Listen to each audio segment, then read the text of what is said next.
Donc, une des questions les plus fréquentes lorsque les gens pensent au ciel, c'est est-ce que mon chat Garfield va être là? Est-ce que je vais retrouver mon chien Lassie ou Fido ou peu importe? Et c'est une question très intéressante. Est-ce qu'il va y avoir des animaux au ciel? Est-ce qu'il va y avoir nos animaux domestiques au Mhm. ciel? Donc, Catherine, tu as étudié cette question à fond. Oui, c'est ça. Qu'est-ce que tu as Ah. trouvé? Ben, c'est sûr que premièrement, on sait qu'il va y avoir des animaux sur la nouvelle terre. J'avais un verset c'est dans Ésaïe 11, verset 6. Ça dit: Le loup vivra avec l'agneau, la panthère reposera aux côtés du chevreau. Le veau et le lionceau et le bœuf à l'engrais seront ensemble et un petit enfant les conduira.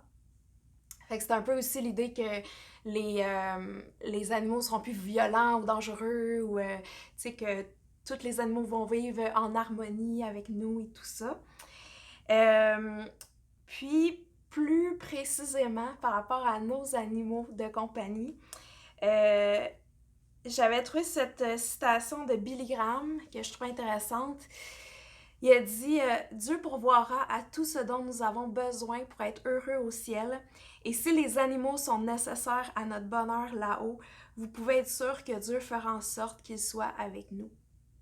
Puis je pense que c'est vraiment l'idée que Jésus veut tellement nous bénir, puis qu'il est bon, puis il sait l'attachement qu'on a des fois à certains animaux, comment ils ont eu un impact ou une Oui. présence dans notre vie. Mhm. Mhm. Puis pourquoi pas, tu sais, Oui, il est bien capable exactement. d'amener ces animaux-là, puis qu'ils soient au ciel. Fait que, puis il y avait une histoire aussi, une histoire de mort imminente, d'expérience de mort imminente. Euh, C'était intéressant parce que c'était un homme que dans son adolescence, il avait été beaucoup rejeté à l'école. Il faisait de l'as, fait qu'il ne pouvait pas comme faire du sport avec les autres. Il faisait de l'embonpoint avec les autres, se moquait de lui, puis tout ça. Puis il était très attaché à son chien.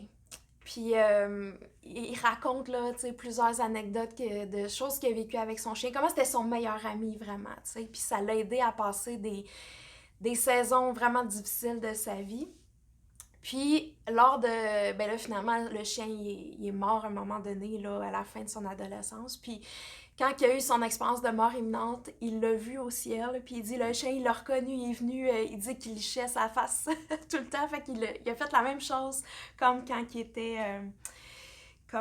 sur la terre et tout ça.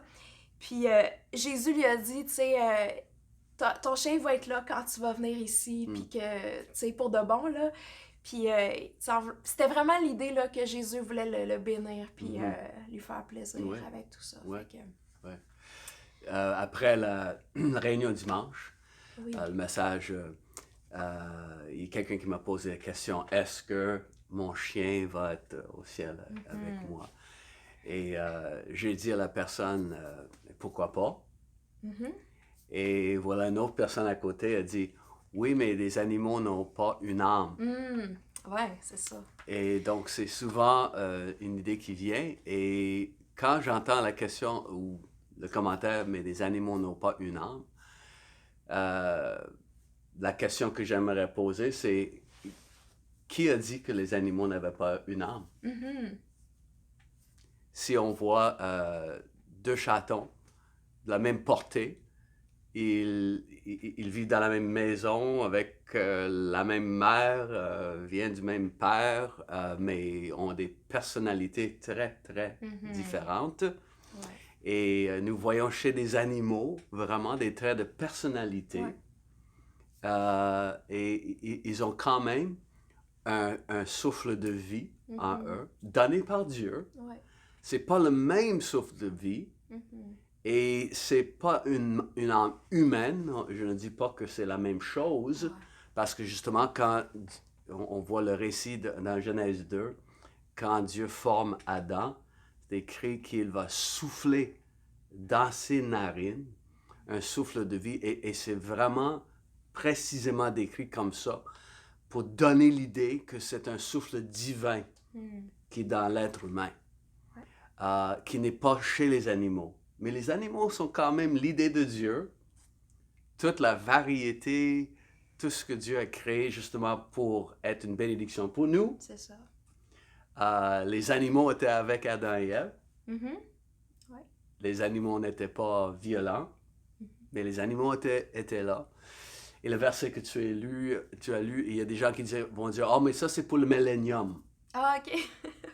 Ouais. Sauf, dans Ésaïe 65 et 66, on parle justement du nouveau ciel et de la nouvelle terre, Ouais. et on répète C'est ça. cette idée. Donc, oui, je crois qu'il va y avoir des animaux au ciel, et pourquoi pas un animal domestique qu'on avait ici sur la terre. Dieu, des fois, des gens vont s'objecter sur une base théologique. Exemple, ils vont dire, ben, c'est impossible que Dieu ressuscite un animal et que l'âme de cet animal revive et tout ça. Donc, ils ont une théologie qui apporte un obstacle à cette idée. Mais il y a tout le temps une théologie, ou un point de théologie, qui va par-dessus toutes les autres et qui va damer le pion de toute autre théologie. Et c'est bien cette déclaration. Dieu peut bien faire ce qu'il veut. Ouais, c'est ça. Et si lui a décidé qu'il va le faire, et oui, ça ne me surprendrait pas, moi non plus. Les animaux touchent les gens, les animaux font partie de la vie des gens. Ouais. Pourquoi pas? Je dirais pas que chaque animal C'est ça. va revenir à la vie, que Dieu va comme les reconstituer. Ouais. Mais peut-être les animaux qui étaient importants Ouais. pour les gens qui étaient ici. Et les animaux, ça va faire partie de notre existence éternelle. Ouais. Donc, ouais.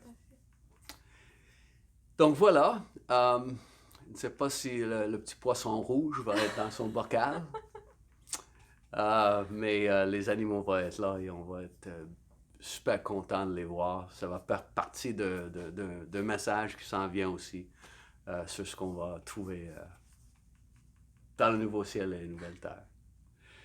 Certaines personnes, cette question, c'est pas important du tout, Ouais. mais pour d'autres, très important, Oui. justement, quand il y a un animal qui a eu un impact spécial dans sa vie. Dieu se sert des animaux Ouais.